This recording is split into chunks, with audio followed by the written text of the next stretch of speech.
There we go. Thank you so much for your support, and we are here to answer to your question, to have a quick playthrough to better understand the game. We just have everything set up, so when the game starts, you will need your tokens, or if you prefer the counters, your commander deck, the dashboard, and the tokens. We set it up on the Aurora Gate map, which is a quick map, great for the first battles, and we are going to play at a domination game.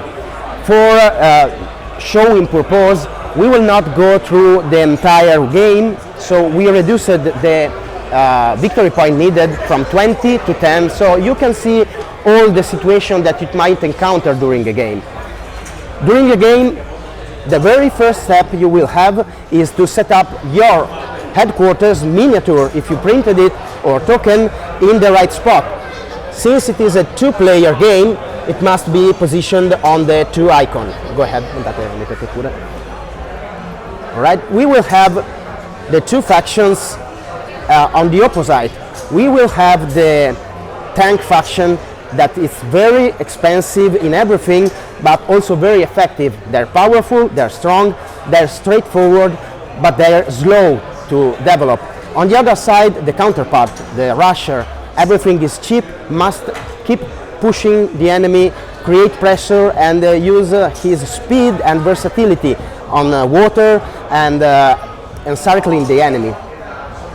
The very first thing to do at this point is getting the initial resources.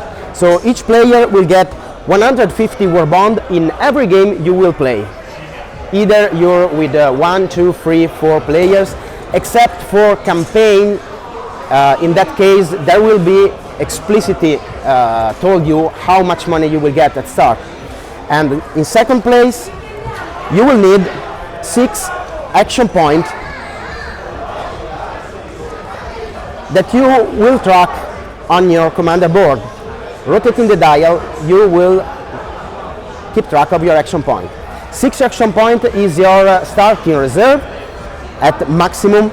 Remember, the headquarter is responsible of keep producing action point round and round. Upgrading it will increase the income.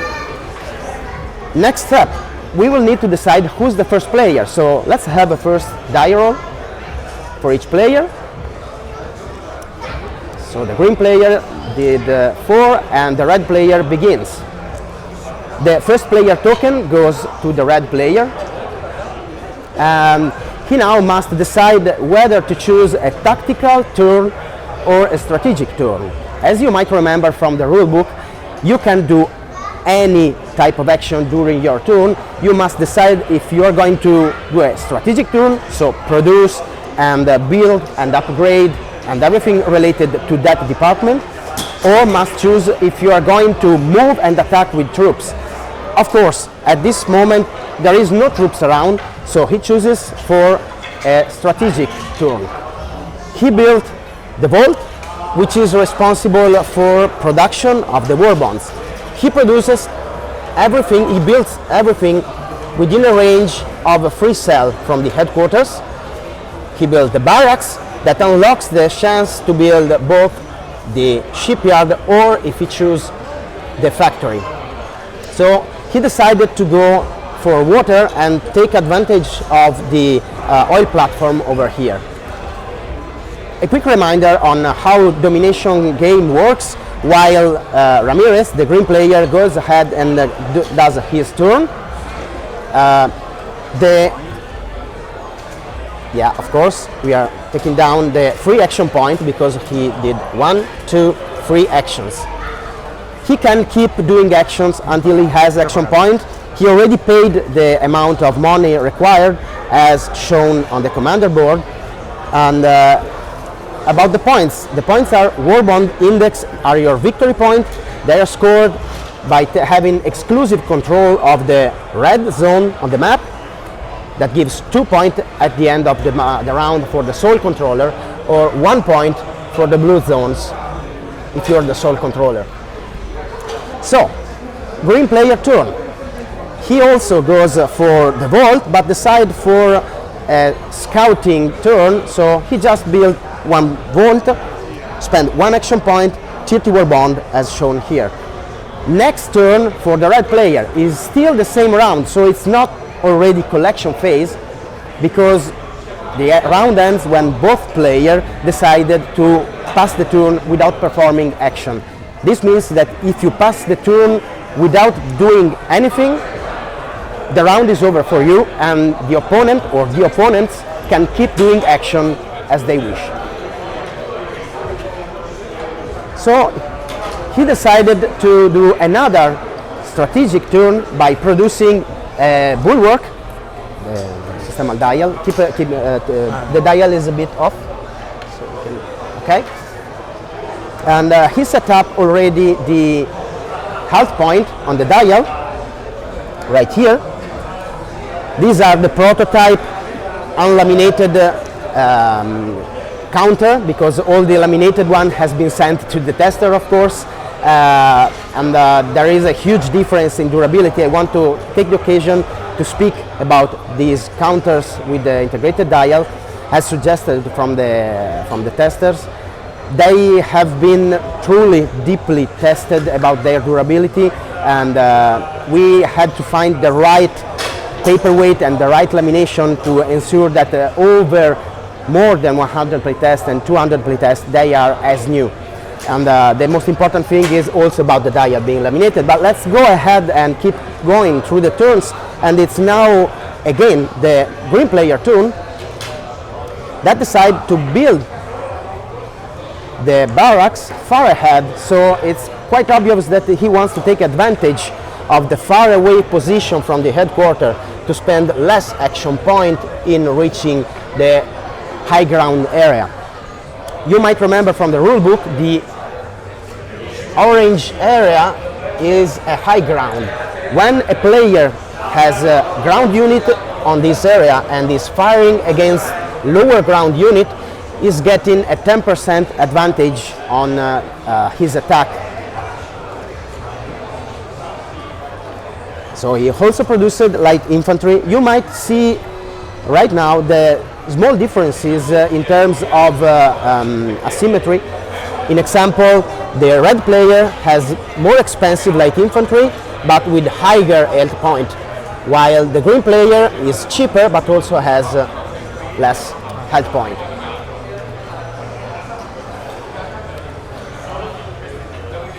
Both players are now with their troop on the map. The red player has 2 action points left and the green player has 3 action points left. So, third turn of the same round for the red player. He decides to move inside the urban area, granting for himself 1 victory point, 1 war bond index at the end of the round. He still keep controlling this area.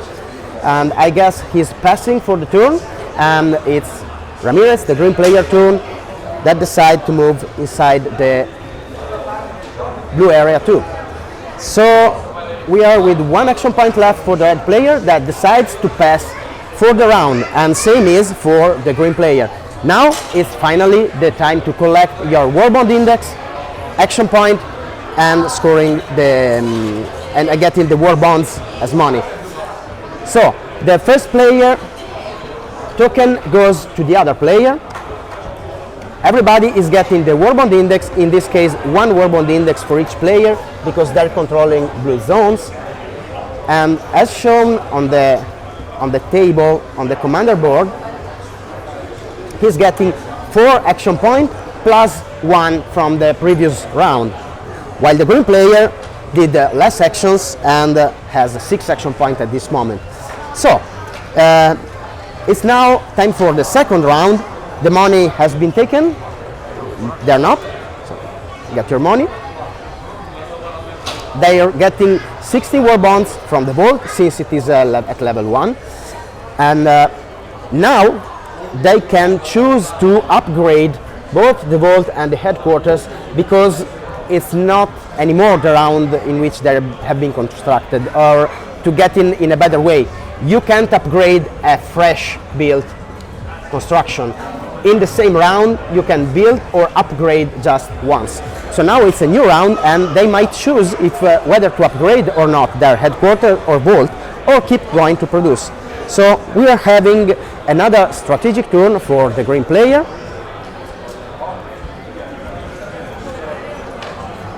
And he is probably heading now for the industrial area on the hill, and paying 20 war bonds for the unit and 1 action point.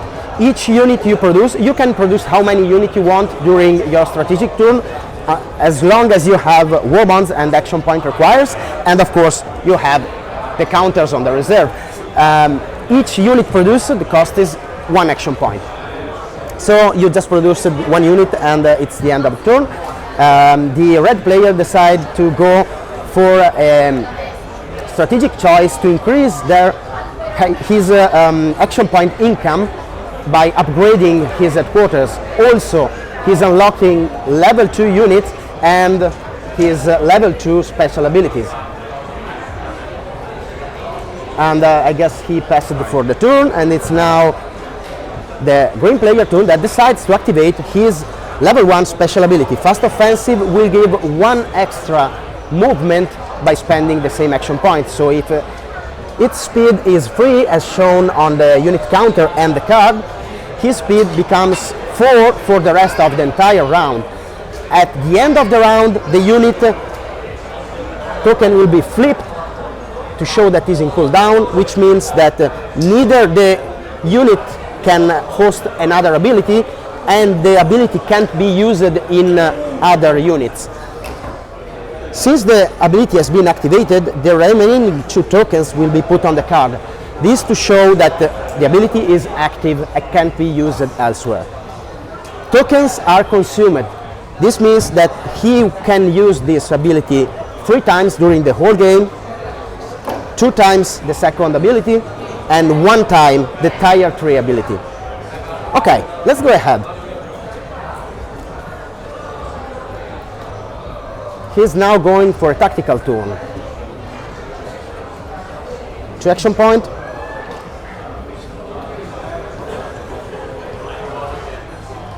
Of course, we are doing a dial rotation for each movement, but it's quite obvious that you are going to calculate all your operation and do all the expenses at once. So he moved inside the industrial area, far away from the red player, taking advantage of his faction speed and granting for himself 2 war bond index point. And it's now the red player turn that decides to move up the hill and get in 2 war bond index for himself too. There is one more interesting thing about this map. As you can see, there is also this brown area outside of the orange signal. This means that the hill can be accessed only from the clear areas and can't be accessed from the obstacle area. Also, this means that a unit from here can't fire from upward, can't fire upward, but a unit upward can fire downward. So this is a very strategic zone to control, and of course this affects only ground and naval units. Drones are not affected by that. Okay, let's go ahead. We are at the green player turn that decides to go, and we'll see what's his choice. Okay, he goes for a vault upgrade. So he decides to push his economy, spending 1 action point and the required cost. We are getting back to the red player turn. That is fine for the round, so it's time to collect your war bond index point, your war bonds as money, and your action point. And of course, again, the first player turn passes to the red player. Hai cominciato a battervi un po' adesso, così vediamo. Sì. Infatti pensavo venisse là, ho detto vado là. Okay, he was scared about him going upward on the hill, and that's why he decided to stay here. But now he has the advantage of being on high ground and protected inside this area. So it's now a good time to remember you that the blue and red zones can be conquered and passed only by infantry. drones can fly over but can't conquer, and when infantry is hidden inside these zones, they're reducing enemy attack by 10%. Even if 2 enemy units are inside, both of their attack are reduced by 10%. If a unit is firing outside, the line of sight is blocked. So you can fire from outside to inside, from inside to outside, but you can't pass over the entire zone following the same line of sight rules. So here to here you don't hit, here to here you hit, because the half of a hex is not covered by the obstacle. Okay, let's move ahead. I believe you already collected your resources, pass it around to the red player that it's now choosing what will be his next move. Okay, so he decides to go for heavy infantry. Io sì, Okay. tu no. Okay. Vai. All right. Faccio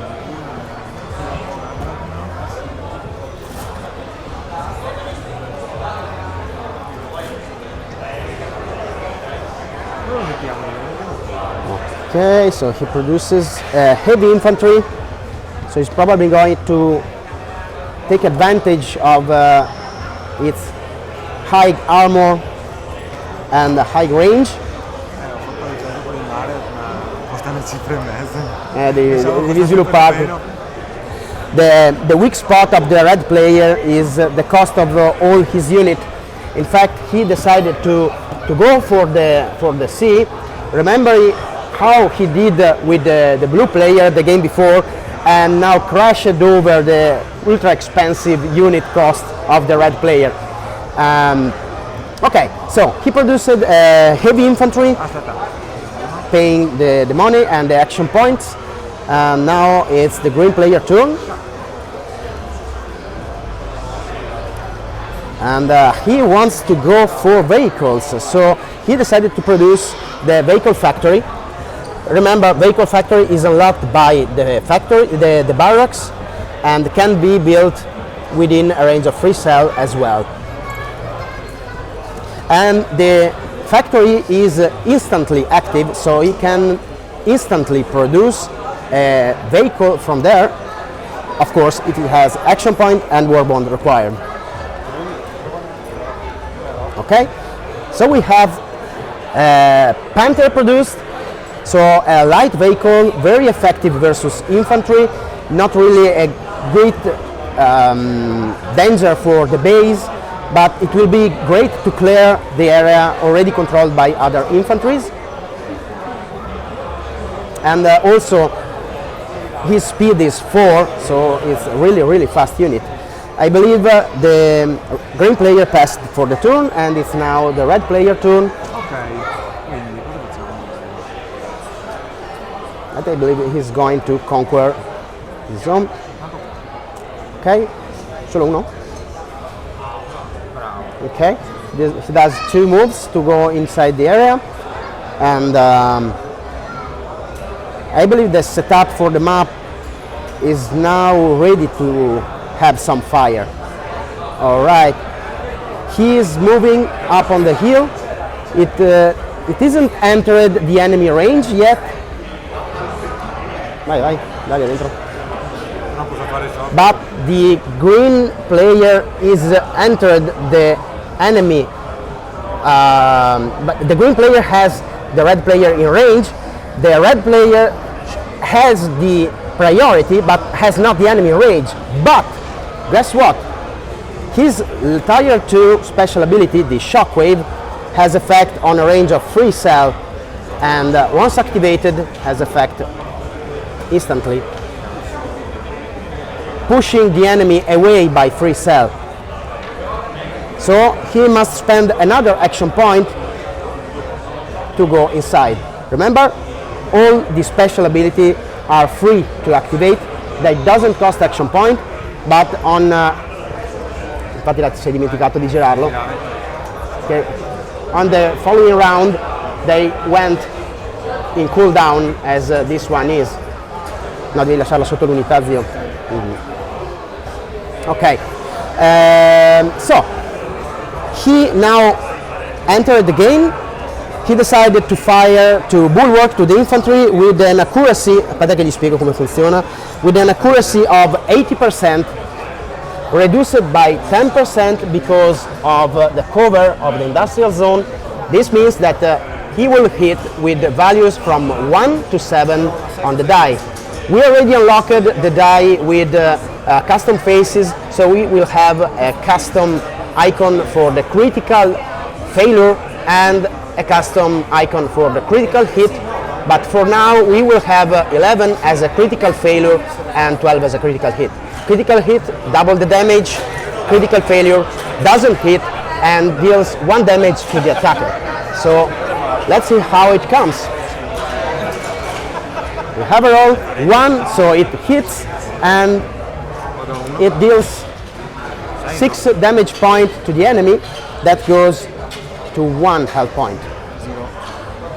But he finishes his action point, and now it's a red player turn.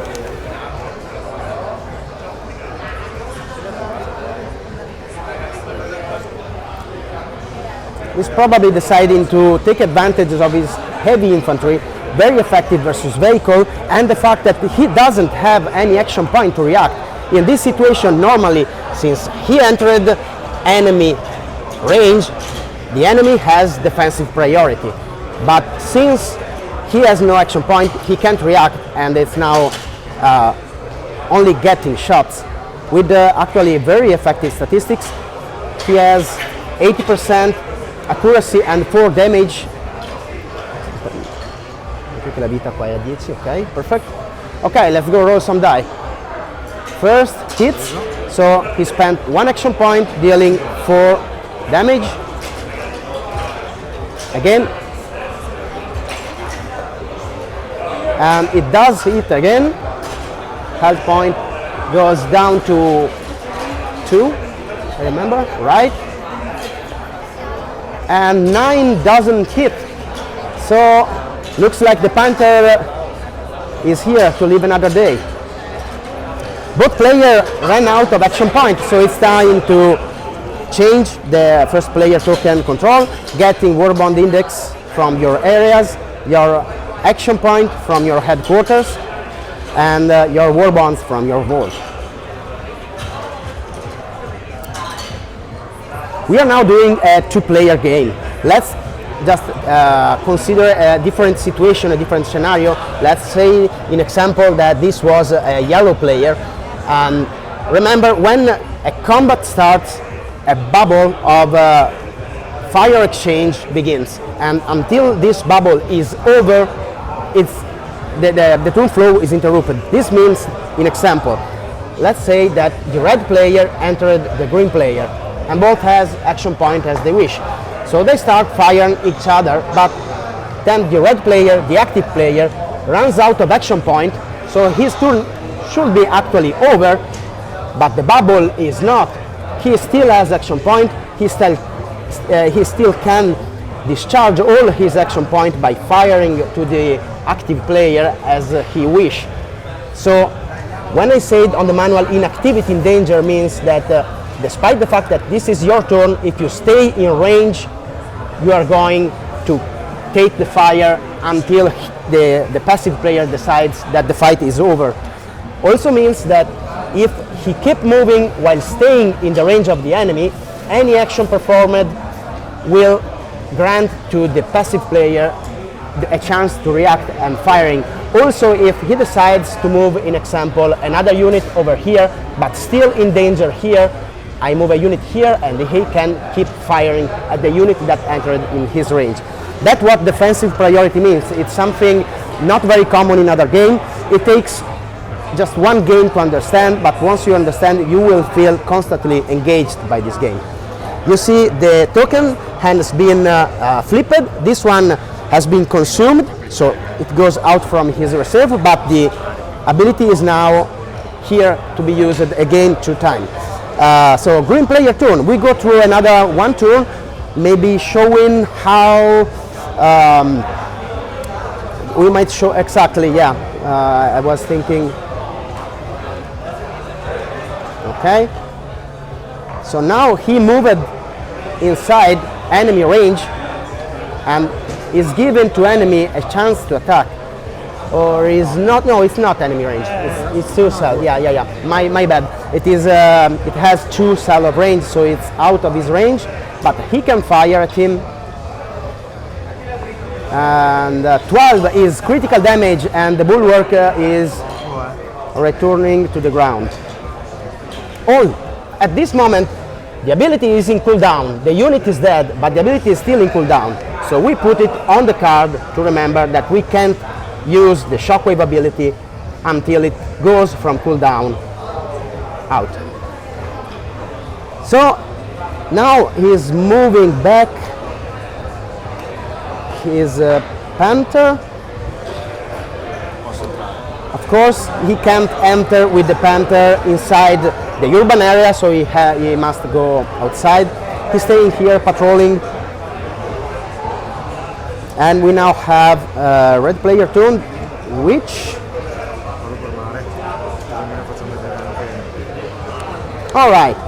Alright, now he has the money to do what we wanted to do at first. He decided to produce a Murena, which is a lander, a tanky lander. He's probably going to conquer these 2 areas, and it is a good chance to explain better how transporting unit works and how you can control these areas, because we already told you that these areas can be conquered only by infantry, but here we are on the sea, so you will need the lander to go near here and unload the unit inside here. But you might see that here you're in 3 cell range from the coast, so you're not completely safe. You might be attacked from a ship or from the ground. The green player has a very versatile unit, which is the submariner, the incursor. So it's an infantry that can go underwater and on the ground as he wish. On the ground his speed is 2, but on the water his speed is 3. So you must take advantage of your faction special units. So he decided to produce a light infantry.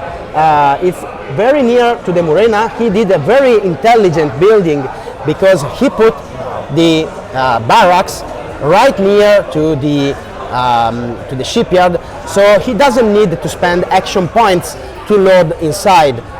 If an example, the green player now builds a shipyard here, he produces infantry here, he must spend at least 1 action point or 2 action points to go adjacent to the lander.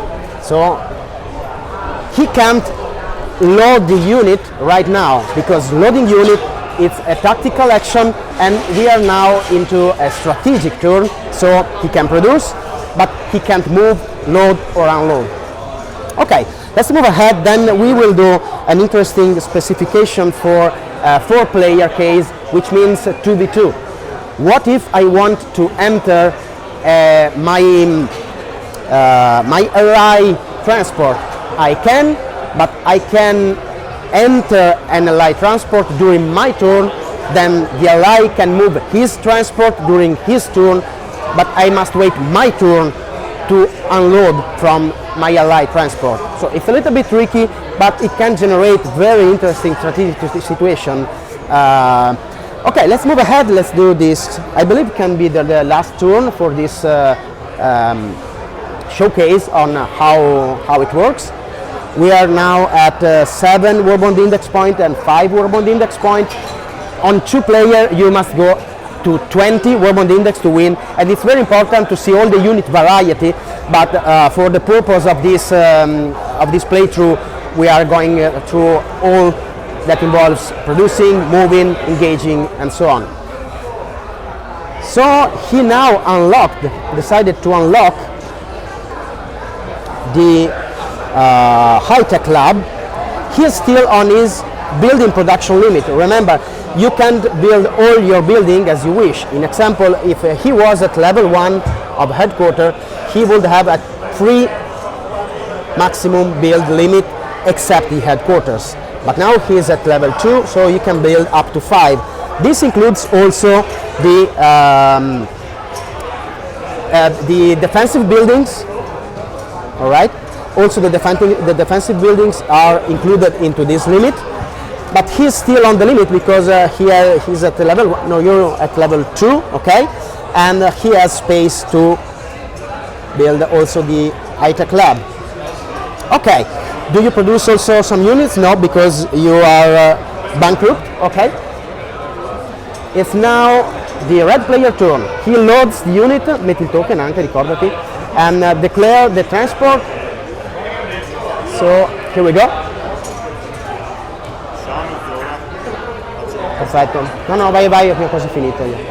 Okay? He moves adjacent to the landing zone and conquer the red zone as well.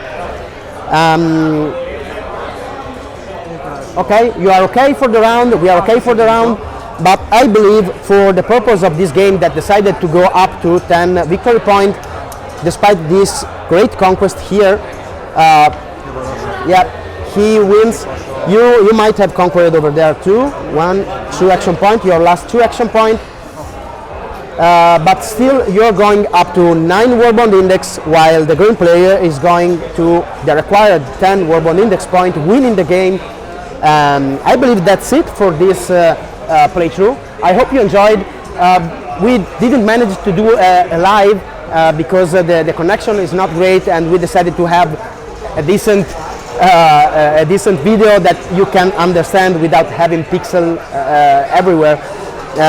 Leave a comment below for any further question that will be very helpful for the official playthrough, so I can go throughout any edge case. Thank you for your support, your constant help in getting the rulebook better, and to sharing your experience with the game on the Gamefound. Remember, we are just at the beginning, and your constant support is super precious. We are now going ahead and letting other people play. Now people is coming, it's getting crowded, so it's now time for us to get back to work. Thank you so much to our first playtester. Andrea did, I believe, at least 170 of over 200 playtests. His support from the very first day was amazing. He helped me a lot by fixing all the numbers here, and I mean a lot. He is the core tester, number 1, and also to Rudy, that helped me a lot by many games, is helping me today to show the game to many people. Lastly but not lastly, thank you to the publisher that is helping me to bring this game to life and helping me getting the game better by look, by any of its meaning, and guiding me through getting an excellent solo mode. We are at the beginning. The game is not over. We are going to go very far on this. That's it for today. Thank you so much. Bye.